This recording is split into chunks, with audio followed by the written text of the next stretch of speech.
Hello दोस्तों, कैसे हैं आप सब। राम जी की पाठशाला में आपका स्वागत है।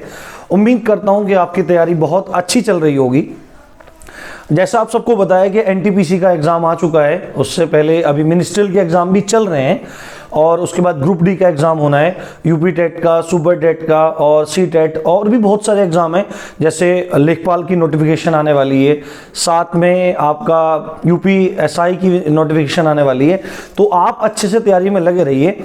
और जैसा मैंने आप सबको कहा था कि हम लोग पहले एनटीपीसी को ध्यान में रखते हुए या अदर कॉम्पिटिटिव एग्जाम को ध्यान में रखते हुए साइंस का और करंट अफेयर्स का कोर्स चलाए हुए हैं, जिसमें साइंस में मैं आपको बायोलॉजी पढ़ा रहा हूं। इससे पहले एक वीडियो मैं आपको दे चुका हूं, इंपॉर्टेंट क्वेश्चंस ऑन विटामिन्स। और आज का टॉपिक है हमारा बैक्टीरियल डिजीजेज यानी जीवाणु जनित रोग। यहां से आपके एग्जाम में डेफिनेटली क्वेश्चन पूछेगा। तो बिना देरी किए आइए शुरू करते हैं। उससे पहले यदि आप चैनल पर नए हैं तो चैनल को सब्सक्राइब करें। आपको वीडियो कैसी लगी ये कमेंट में बताएं और वीडियो को लाइक जरूर करें और शेयर करें। तो आइए शुरू करते हैं आज का वीडियो। देखिए, बैक्टीरियल डिजीज जीवाणु जनित रोग है। सबसे पहले आपको जीवाणु के बारे में थोड़ा एक दो चीज जानना जरूरी है। जीवाणु एक सूक्ष्म जीव होता है, ये सबको पता है बात। जीवाणु के बारे में एक दो प्रश्न पूछे जाते हैं कि जीवाणु के यानी बैक्टीरिया के खोजकर्ता कौन है, पहली बार उन्होंने उस जीवाणु को किसने देखा है। तो आपको बोलना पड़ेगा, पेपर में क्वेश्चन बहुत बार आता है, तो आपको बोलना पड़ेगा एंटोनी वॉन ल्यूवेनहॉक। अगर आपसे पूछेगा फादर ऑफ बैक्टीरियोलॉजी यानी जीवाणु विज्ञान के जो जनक हैं वो कौन है, तो आपको बोलना पड़ेगा सेम नाम है ऐसे ही, एंटोनी वॉन ल्यूवेनहॉक। और इन्होंने जीवाणु की खोज करी थी सन 1676 में, 1676 यानी 1676 ईस्वी में एंटोनी वॉन ल्यूवेनहॉक ने जीवाणु को देखा था। और इसी कारण से इनको फादर ऑफ बैक्टीरियोलॉजी भी कहते हैं। बैक्टीरियोलॉजी क्या चीज होती है? जिस जीव विज्ञान की शाखा में जीवाणुओं का विस्तृत अध्ययन किया जाता है उसको जीवाणु विज्ञान यानी बैक्टीरियोलॉजी कहते हैं। उसके बाद हमको लगभग 9 ऐसे रोग हैं जो जीवाणुओं की वजह से होते हैं। तो आपको एग्जाम पॉइंट ऑफ व्यू से क्या क्या चीज जानना जरूरी है वो मैं आपको बता देता हूं। आपको रोग का नाम पता होना चाहिए और उसके बाद ये पता होना चाहिए कि वह किस बैक्टीरिया की वजह से होता है या किसी बैक्टीरियम की वजह से होता है। देखो, बहुत सारे होते हैं तो बैक्टीरिया बोला जाता है, यानी पूरी कॉलोनी जब बैक्टीरियाज की होती है, बैक्टीरियम की होती है तो बैक्टीरिया बोला जाता है। और सिंगल अगर ऑर्गेनिज्म की बात की जाती है तो उसको बैक्टीरियम बोलते हैं। तो किस बैक्टीरियम की वजह से कोई पर्टिकुलर रोग हो रहा है वो चीज आपसे पूछी जाती है। प्रभावित अंग या तंत्र यानी उस रोग से कौन सा शरीर का अंग या कौन सा शरीर का तंत्र प्रभावित हो रहा है, ये भी आपसे एग्जाम में पूछा जाता है।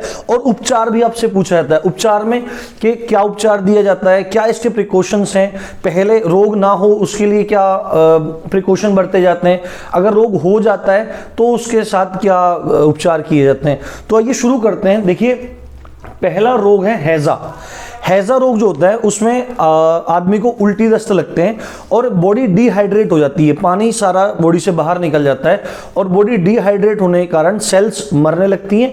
और आपको पता है कि पूरा ऑर्गेनिज्म है वो सेल से मिलकर बना होता है। सेल से बनते हैं टिश्यू, टिश्यू से बनते हैं ऑर्गन, ऑर्गन से बनते हैं ऑर्गन सिस्टम और ऑर्गन सिस्टम से बन जाता है पूरा ऑर्गेनिज्म। यानी पहले कोशिका, कोशिका से बनेंगे उतक, उतक से बनेंगे अंग, अंग से बनेंगे अंग तंत्र और अंग तंत्रों से मिलकर बन जाता है पूरा जीव, ऑर्गेनिज्म बन जाता है। तो हैजा में उल्टी और दस्त लगते हैं। इससे कौन सा अंग प्रभावित सबसे ज्यादा होता है? आंतें प्रभावित होते हैं। और कौन सा बैक्टीरिया इसके लिए प्रभावी है या जिम्मेदार है, तो आपको नाम याद रखना है विब्रियो कोलेरी। विब्रियो कोलेरी, देखो ये कोलेरी से आप थोड़ा सा इस तरह याद कर सकते हैं कि कोमे के जैसा होता है, कुछ कुछ कोमे के जैसा होता है। इसका बैक्टीरिया देखने में कोमे के जैसे लगता है, तो कोमा और कोलेरी। आप अगर खाली कोलेरी भी याद रखेंगे तो आपका ऑब्जेक्टिव पेपर आता है, आपका बहुविकल्पीय पेपर आता है।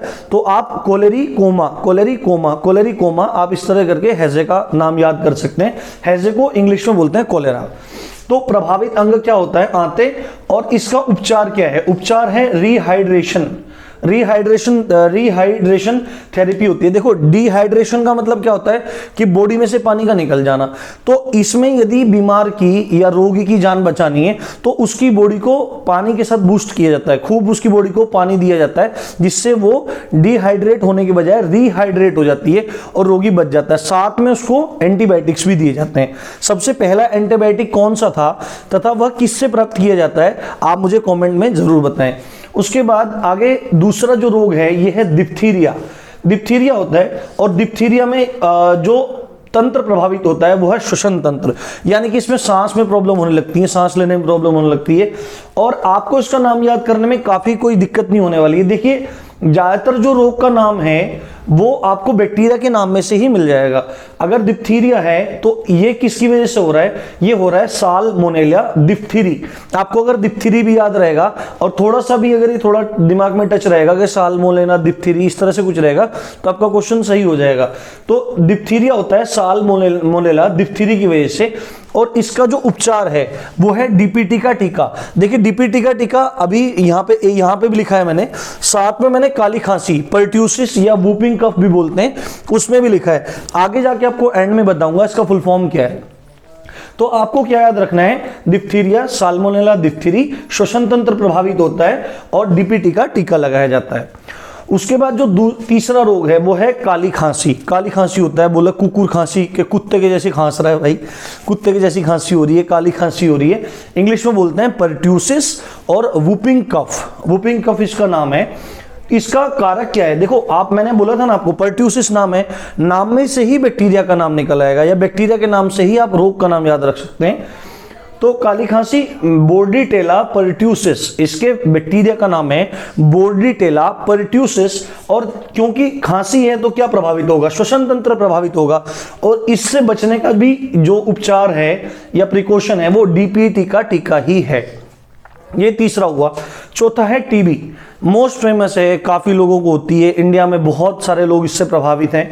देखो टीबी बोलो या तपेदिक बोलो या क्षय रोग बोलो या ट्यूबरकुलोसिस बोलो, ये चारों के चारों नाम सेम है।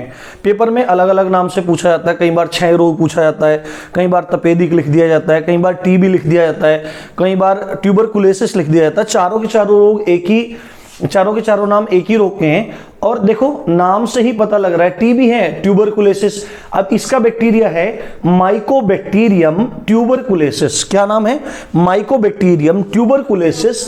और इससे प्रभावित होने वाला जो अंग है शरीर का वो है फेफड़ा। इसका जो बैक्टीरिया होता है वो फेफड़े के अंदर चला जाता है और स्पोर्ट्स बना लेता है, स्पोर्ट्स कॉलोनी बना लेता है, और धीरे धीरे फेफड़े खराब होने लगते हैं, उस आदमी को सांस लेने में प्रॉब्लम होने लगती है। इसका उपचार आप सबको पता है, जितने भी जगह हमारे जिले होते हैं, जिले में जिला चिकित्सालय होता है, उसमें डोट्स सेंटर अलग से होता है। तो इसका इलाज डोट्स है। डोट्स की फुल फॉर्म यही सब मैं आपको आगे बता देता हूं, यहां पे लिख रखा है मैंने, देखो डोट्स है। डोट्स का फुल फॉर्म होता है directly observed treatment short course. ये एक शॉर्ट कोर्स है जो डायरेक्टली ऑब्जर्व होता है। आपको ये नाम जरूर याद रखना चाहिए। डोट्स का full form directly observed treatment short course. और ये कोर्स कैसे होता है, ये 3 महीने का भी कोर्स होता है, ये 6 महीने का भी कोर्स होता है, ये 9 महीने का भी कोर्स होता है, और ये 1 साल यानी कि 12 महीने का भी कोर्स होता है। जो मोस्ट पॉपुलर कोर्सेज हैं इसके, जो डॉक्टर सबसे ज्यादा करवाते हैं इस रोग से पीड़ित व्यक्ति को, वो है 6 महीने के और 9 महीने के। और जो डोट्स का पूरा प्रोग्राम चलाया हुआ है ये वर्ल्ड हेल्थ ऑर्गेनाइजेशन यानी विश्व स्वास्थ्य संगठन द्वारा चलाई गई एक मुहिम है पूरे विश्व में। तो डोट्स इलाज है किसका, टीबी का। उसके बाद कुष्ठ रोग है। आप बोलते हैं कि कोढ़ी होते हैं, कोढ़ी में क्या होता है, देखो कोढ़ में, कोढ़ बोलो कुष्ठ बोलो, इंग्लिश में बोलते हैं लेप्रोसी। कुष्ठ है, कुष्ठ रोग है, कोढ़ है या लेप्रोसी है। इसका जो बैक्टीरिया है वो देखो नाम से ही लेप्रोसी, और बैक्टीरिया का नाम क्या है, leprae, Mycobacterium leprae, Mycobacterium leprae. इसकी वजह से क्या हो जाता है, कोढ़ हो जाता है। ये किस किस चीज को प्रभावित करता है, ये त्वचा को प्रभावित करता है और साथ में तंत्रिका तंत्र को प्रभावित करता है।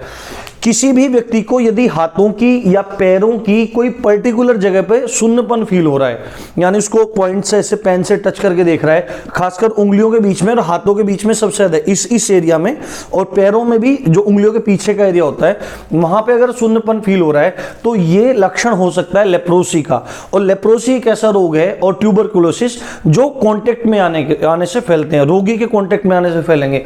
यदि आप किसी टीबी के मरीज के साथ कांटेक्ट में आएंगे तो आपको टीबी के हो जाने के चांसेस बहुत बनेंगे। यदि आप लेप्रोसी यानी कोढ़ के रोगी के आसपास जाएंगे, कोढ़ी के पास जाएंगे और आप उसकी बॉडी से टच में रहते हैं एक लंबे समय तक, तो आपको लेप्रोसी होने के चांसेस बहुत ज्यादा हैं। लेप्रोसी में पहला लक्षण है सुन्नपन, और धीरे धीरे अगर व्यक्ति ध्यान नहीं देता तो वहां से जो स्किन है वो गलने लगती है, बहुत अजीब सा दिखता है, बॉडी बेकार हो जाती है, जॉइंट्स भी धीरे धीरे खराब होने लगते हैं। तो एक बहुत ही अजीब सी कंडीशन है। तो इसमें प्रभावित अंग क्या है? त्वचा और तंत्रिका तंत्र। और इसको ट्रीट करने के लिए अगर कोई उपचार होता है तो वो होता है एमडीटी। एमडीटी का फुल फॉर्म है मल्टी ड्रग थेरेपी, यानी कि खाली कोई एक गोली देके बंटी देके कोई काम नहीं चल रहा है। उसके लिए मल्टी ड्रग यानी कि कई सारी अलग अलग तरह की दवाइयां देनी पड़ेंगी, उससे वो क्योर हो जाता है। इसलिए हमेशा अपनी बॉडी का ध्यान भी रखना चाहिए। अगर कोई चीज ऐसी फील हो रही है, सुन्नपन फील हो रहा है, तो एक बार डॉक्टर से जाकर मिलना चाहिए। उसके बाद टिटनेस है। देखो कई बार टिटनेस का जो जीवाणु होता है वो कहाँ पे मिलता है? जो जंग लगी जगह होती है, जैसे कि आपको लोहे से कट जाता है, या जंग लगी सुई से या नेल से या कील से आपको बॉडी में पंचर हो जाता है, यानी कि चुभ जाता है, तो आपके घर वाले या आप भी खुद सोचते हैं कि यार टिटनेस का इंजेक्शन लगाना चाहिए। क्यों? क्योंकि उससे आपको टिटनेस होने के चांसेस बढ़ जाते हैं। जो टिटनेस का बैक्टीरिया होता है जिसका नाम है क्लोस्ट्राइडियम टिटैनी। देखो टिटनेस टिटैनी बहुत आसान है, एक दो बार आप पढ़ेंगे तो आपको याद हो जाएगा।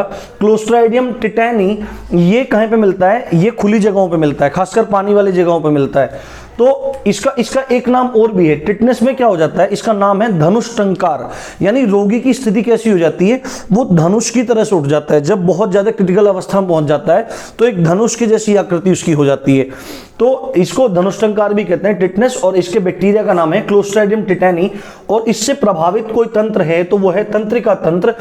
और इससे बचने के लिए जो आप इंजेक्शन लगवाने जाते हैं, एक्चुअली में वो क्या है? एक सीरम है, एक सीरम है, और उस सीरम का नाम है ATS, एंटी टेटनस सीरम। तो एंटी टेटनस सीरम यदि आप लगवाते हैं तो आप इस रोग से बच सकते हैं। ये हमेशा ध्यान रखना चाहिए। देखिए आपको ये चीजें क्यों पढ़ाई जा रही हैं? ये आपको चीजें इसलिए पढ़ाई जाती हैं कि आप अपनी लाइफ में अवेयर रहें और अपनी बॉडी को ठीक रखें, औरों का भी ध्यान रखें। इसलिए ये सब चीजें आपको पढ़ाई जाती हैं और किसी भी एग्जाम में आपसे ये चीजें पूछी जाती हैं। उसके बाद जो अगला रोग है ये है सिफिलिस। और सिफिलिस का जो बैक्टीरिया है उस बैक्टीरिया का नाम है ट्रिपैनोसोमा पैलिडियम। ये थोड़ा सा अजीब है, आपको एक दो बार देखना पड़ेगा। Trypanosoma palladium. और इससे प्रभावित अंग कौन सा होता है? जो गुप्तांग होते हैं वो प्रभावित होते हैं, क्योंकि ये एक सेक्सुअली ट्रांसमिटेड डिजीज है। यानी यदि किसी व्यक्ति को या किसी पुरुष को या महिला को ये समस्या हो रही है सिफिलिस की, हिंदी में इसको सुजाक बोलते हैं, और कोई व्यक्ति उनके कांटेक्ट में आता है, फिजिकली उनके कांटेक्ट में आता है, तो वो इससे इन्फेक्टेड हो सकता है।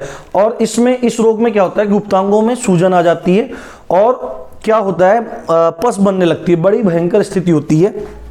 तो ये क्या है? एक एसटीडी है और इसका कुछ खास इलाज अभी तक नहीं मिल पाया है, खाली एंटीबायोटिक्स। क्योंकि बैक्टीरिया है, बैक्टीरिया को मारने के लिए एंटीबायोटिक्स। एंटी का मतलब क्या होता है?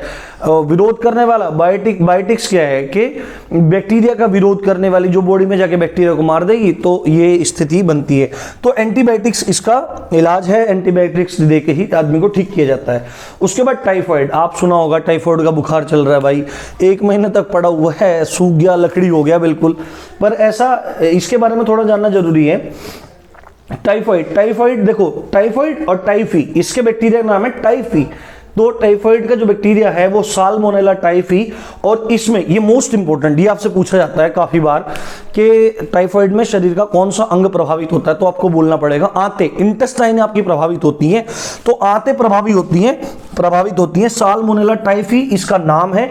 और इसका भी इलाज क्या है? इसमें भी आदमी को एंटीबायोटिक्स दिया जाता है और उसको ज्यादा से ज्यादा बॉडी में वाटर इनटेक की मात्रा बढ़ाना और अच्छे से डाइट लेना, ये सब बोला जाता है। उसके बाद है एंथ्रेक्स। ये भी बड़ा भयंकर रोग है और ये बैक्टीरिया की वजह से होता है। इसका जो बैक्टीरिया है, देखो एंथ्रेसिस, एंथ्रेक्स, एंथ्रेसिस, तो बेसिलस एंथ्रेसिस इसके कारण से एंथ्रेक्स होता है, ये रोग होता है। और इस रोग में क्या प्रभावित होता है? त्वचा प्रभावित होती है, फेफड़ा, यानी त्वचा पे दिक्कतें होने लगती हैं, त्वचा इफेक्ट होती है, और जो फेफड़ा है वो सांस लेने में, फेफड़ा का मतलब सांस लेने में दिक्कत होने लगती है। इसका भी कोई खास इलाज नहीं है, इसके इलाज के लिए भी एंटीबायोटिक्स का यूज किया जाता है। एंथ्रेक्स के जीवाणु को बायो वेपन की तरह से आतंकवादियों ने यूज करना चाहा, पर यूएनओ की सजगता ने इस भयंकर खतरे से विश्व को बचाया। एक बार आई थिंक, मुझे थोड़ा सा पक्की तरह से पता नहीं है, पूरी तरह से अभी मैं याद नहीं कर पा रहा हूँ, रिकॉल नहीं कर पा रहा हूँ, लगभग 2004 के आसपास आतंकवादियों ने एंथ्रेक्स को बायो वेपन की तरह से यूज किया था और उसमें काफी लोग मारे गए थे। चलिए ठीक है, अब मैंने आपको बोला था, देखिए काली खांसी और डिप्थीरिया के लिए डीपीटी का टीका, डीपीटी का टीका हम यूज करते हैं, बच्चों को दिया जाता है पहले ही बचपन में जब बच्चे का टीकाकरण होता है। तो डीपीटी नाम 3 बीमारियों के नाम से मिलकर बना हुआ है। देखो डीपीटी, डी से है डिप्थीरिया, यानी कि इसमें डिप्थीरिया से बचाव का भी साधन है, यानी उसकी वैक्सीन है। दूसरा पर्ट्यूसिस, पर्ट्यूसिस मैंने आपको बोला था काली खांसी, वूपिंग कफ, इसका जो बैक्टीरिया है वो बोर्डीटेला पर्ट्यूसिस है। और तीसरा नाम है टिटनेस, टिटनेस भी इसी वैक्सीन के अंतर्गत आ जाता है, ये बच्चों को दिया जाता है। डीपीटी का टीका लगता है, डी से डिप्थीरिया, पी से पर्ट्यूसिस यानी काली खांसी, और टी से टिटनेस। और इसके बारे में आपको बता चुका हूं, डॉट्स के बारे में। तो अगर आप जीवाणु जनित रोगों में ये सारी चीज पढ़ लेते हैं तो आपका बैक्टीरिया की वजह से होने वाली बीमारियों में एक भी क्वेश्चन नहीं छूटने वाला, मैं गारंटी देता हूं। यदि आपको वीडियो अच्छी लग रही है तो अपने दोस्तों के साथ में आप इसको जरूर शेयर करें और अच्छे से आप पढ़ते रहें। चैनल को सब्सक्राइब कीजिए और डेली वीडियोस देखते रहिए। देखिए एक दिन मैं ऐसे कर रहा हूँ, एक दिन तो बायोलॉजी की वीडियो डाल रहा हूँ और इन्फॉर्मेटिव वीडियोस भी मैं डालता रहता हूँ, और साथ में आपको एक दिन करंट अफेयर का जो 2020 का बहुत वाइड कवरेज दे रहा हूँ, आप प्लेलिस्ट में जाके चेक कीजिए। आपकी तैयारी अच्छी चलती रहे, आपका दिन, आपकी रात्रि, आपका जीवन शुभ हो। धन्यवाद।